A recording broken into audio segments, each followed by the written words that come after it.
take a look at that, I've taken a good portion of that dent out. And it's just in this little area. But you'll notice that this is much more pronounced.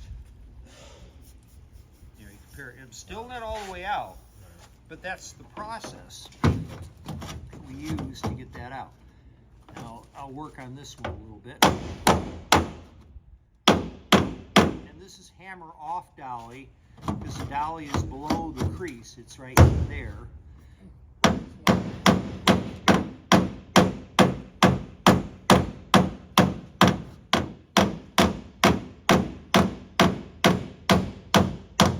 if you notice, that came out quite a bit, didn't it? Yeah. Seems like the dolly should be on the other side and the hammer on the Yeah, I was just gonna ask, why don't we do it the other way around? Well, look at the hammer. Look at the hammer. If I start hitting on this rounded surface, what do you think is going to happen? Flatten it. Where it'll be worse than that. You'll actually start to get dents that are higher than the metal.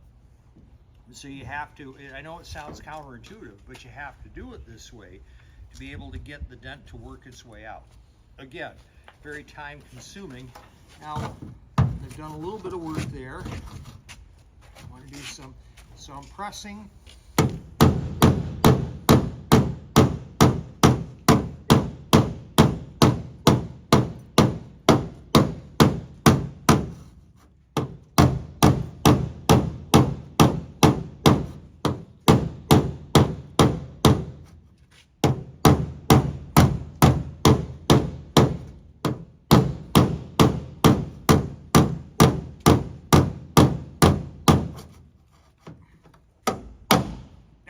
See, that's what I'm talking about. Yeah, we didn't.